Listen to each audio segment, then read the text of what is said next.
but it feels much more about, hey, we're going to try and look for quick picks with the Bard and set up then for the team fight, enabling Hanwha on this Yunara to try and be that main DPS tool. Yeah, tell you what, it feels like a bit of a G2 composition though, right? There's a lot of smoke and mirrors, there's a lot of weirdness that you can find, like, unintentional rhyme, but I did kind of like it. Oh dear. Okay, Moen gonna move in. There is that counter-strike that we were talking about, and already Scumon's dead, first blood! And we said the early game was, I wasn't expecting it this early! I mean, Scumon wasn't expecting that either. You will have a very big advantage when it comes towards just raw DPS. Scumon, though, tends to be more of a, hey, I'm going to try and farm it up and get to a position where post-level 6 it can make things happen as Mirwin. The flash forward, Hanwha's here, though. Moen picks up turret aggro. Oh, no, the Slurkle is his demise. That's the most value out of that ability I have ever seen. Nice little hop away and perfect timing as Hanwha gets into that top lane. And again, this is where the Yunara can become incredibly strong in this matchup. As Mkoy, a lot of members hovering around mid. Yeah, Elioya able to get himself over there. The flash pulverize comes in. Phenomenal shove comes down as well as Caps gives himself away by distorting. Still gonna have to try and do some funny business to escape Elioya, but he finds an Nimbus Strike and down goes Caps. A second kill for Mkoy on the table now. It's just Moen moving back towards his outer turret on the top side. Threaded volley comes in. We'll see where the Caps can land. The chains does connect them here as Scumon's making his way in as Elioya biding his time. Finds the Cyclone here onto the LeBlanc. Another shove from Jojo. This guy finding his targets whenever he wants to, and that's going to be feats of warfare locked down by Mkoy already here at 7 minutes into the game. Hanwha doesn't quite find the Arc of Ruin, finds a Tempered Fate here onto the cow. Weaver's Wall comes in though, and is going to block 2 of them off, and now it's Alvaro going down to start this one off. Hanwha in a little bit of trouble, flashes out of the way of the seismic shove and eliminates Elioya as well. That is such a huge shutdown going over to the main carry of G2. I cannot believe Hanwha managed to get away with that. They had a little hop, a little jump, a little flash to try and escape, and I think it was the chain away to that. They had a little hop, a little jump, a little flash to try and escape, and I think it was the chains from Caps. Oh man. And stops it all. Real rough there as well. It was so close for Jojo to try and get that kill onto Hanwha, but he survives. And there is a solo kill for Broken Blade in the top lane. I thought it was just top lane things, but he was just killing him. And Hanwha waiting to try and get the damage in, but Alvaro, he's waiting as well. Another shove is going to connect, but Hans is so scary, has the barrier, uses it so well to take down Jojo. Now Alvaro, he does have Elioya coming in. Finally, the Nimbus Strike is going to come on down. Not enough from the Cosmic Binding there, and down will go this Yunara. And it's another trip home in Jojo's future. Meanwhile, I mean, they just don't stop fighting. Let's have a look at this one in the river as well, as Alvaro able to keep Hanwha busy for a while, but even through the Unbreakable Will, he's going to break him. Scumon takes down the cow, and thankfully, the gentleman in the bottom lane did stop killing each other, so I didn't have to worry about that one.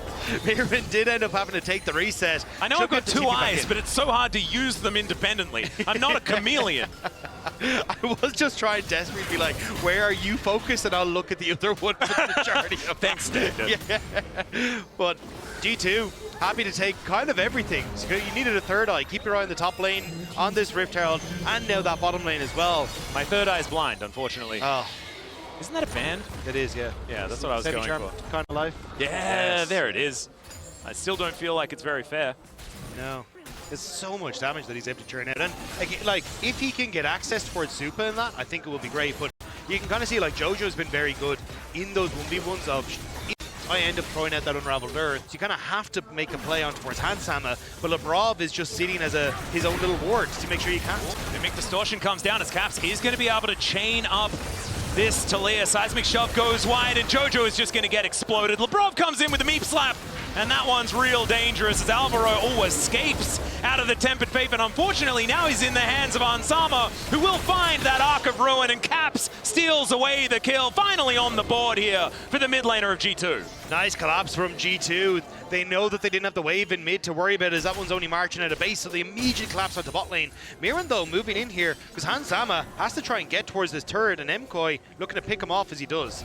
Yeah, a little dangerous, as Moen is going to chunk out this turret. Man, whacking it with this Jax, so down goes the outer turret. A little bit back here for Mkoy, as the Cosmic Binding is going to annoy the Jax momentarily, but not annoying him too much as he throws up the FBX logo. That is one of the things MKOI can do, though, is the fact you have these 3 void grubs and you've got things like the Jacks. If you find these moments where G2 do overextend, looking for a cross map can be very valuable. Oh god, that picture-in-picture is so scary based on what happened yesterday in a whole lot of our matchups, and especially for MKOI fans. Like, don't do that. That's all right. Rift Herald is going to come on down here as Broken Blade in position. Just make sure that they do get this turret. And this is definitely dead, but what more can they get out of Shelly here? As Broken Blade's going to be the one that tries to drive this one around. It lasts about 12.5 milliseconds and is then going to be eradicated. I think an LEC team is going to be okay. Yeah, I was going to say, either way, I'm not like one of my team twins. Yeah. You know, so it's like, but still, I'm doing a lot of work here. The split push from Moen is working here at the same time, so the Jack's doing what it says on the tin, but losing this Otacon for free is not really for the best. You know, I'm putting that in the cons column pretty comfortably, and there it does go. No answer here as the teleport towards the top side of the map. They're looking to try and push this Jax away. Doesn't have a whole lot of the blue stuff here as well, as Broken Blade looking real aggressive. There's a leap strike flash out there from Moen, but the flash to follow from Broken Blade, and he's not able to get over that wall. Blast Cone for the disengagement. Caps is going to find him. The double distortion is enough, but Elyoya is going to be there. Caps needs a big amount of funny business, but unfortunately, you can't outplay that, as the bullet is going to weave on in and take down the LeBlanc. It's now Broken Blade in amongst 4 people, but he kind of likes it from what I can see here, as it's pretty difficult to get very much damage to stick. And Lebrov getting himself into position. Hanwha now free hitting. Hasn't pressed that R button just yet, holding on to that one for when this fight really starts, and it hasn't quite erupted just yet. MKOI looks scared. They don't want to take the fight, and it means you're just getting the poke from G2. Yeah, Moen in so much trouble, gets the 3rd Q, and Broken Blade is able to help put him in the ground. So Moen not going to be here for this fight. That should be soul point going over to G2. MKOI are going to back away. I mean, it's what they have to do, but man, giving this up is just a disaster. MKOI just didn't want to take the fight, and it gave Cap so much time to get the poke they wanted. So Elyoya now, they get the Cyclone out as well, as Broken Blade just goes in, all out, comes on forward. Alvaro now with the unbreakable will, but it's looking a bit more breakable than you'd otherwise expect based on the name, as Hanwha might be able to get a big chunk onto this inner turret as well. Zabrov is going to have to ult himself, but that buys time for Hanwha to dash on over. Was it all a bait? The answer is maybe. We'll check it take in the inner turret as well. Look, it works out in the end, all right? Yeah. So it was I'm all about outcome-focused assessment. Orcs taught me about it, and the outcome was inner turret, 1-for-1 kill score, and this Caitlyn still yet to hit 3. Really wants to be able to make it towards 3 items to really feel dangerous. And Moen doing the best that he can, right? Like, split pushing as the Jax, it's what you want to do. But it is really hard to find the angles, as Lebrov could be a target here. Super sidesteps, Cosmic Binding nicely. Broken Blade able to stand beside them, though, as Flash has to be employed to get out of the way of the Tempered Fate. Jojo comes in with the ulti there as well, but doesn't find too much more, as Alvaro in a very awkward position. And Broken Blade, he's got eyes only for Super here as he pushes him towards the blast plant. And I don't... Moen, Moen, are we okay? Okay, well, the Baron is going to do most of the work, killing Moen there as he was looking for a flank angle, but unfortunately MKOI, they had different ideas, and now the Baron is going to get started. Caps walks straight into a large line of rocks, though, and the ace in the hole comes on in. Jojo finds the threaded volley, and down goes Caps. MKOI not out of this one yet, as Super is now walking towards BB. He gets knocked up by the Cyclone. Another shove there from Jojo's Magical Journey. Gets him to relative safety. Skewmon goes in just to be the hero, and he fights it! Hanwha takes down Jojo, and I don't know how it worked, but absolutely it worked here for G2. Skewmon continuing his onslaught, and Hanwha is just clicking on these heads. It's a triple for the Yunara, and G2 just...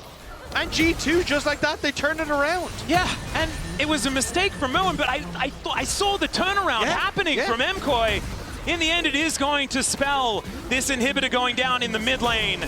And G2, I mean, they're moving to about a 7,000 gold lead at this stage. 2 minutes until the next dragon as well. It's feeling like we're heading towards done and or dusted territory. But miracles have happened. And MKOI, they were on the other side of it last time. But it was a little bit earlier in the game than this. Caps is going to have it first. Oh, he's got a really cool hat. It's a really nice, really nice hat that he's got there. I like how you are looking at the hat while he has a gun in one hand and a I don't know what that other thing is. Oh dear. Well, Moen is dead.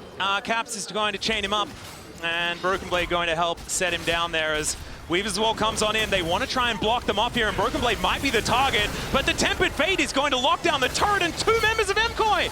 So the wall does absolutely nothing. Lebrov is just making them look silly right now as the 3rd Q connects, and the cow is just going to be stake here for G2's enjoyment. Hansama is unstoppable now as they will take down yet another inhibitor.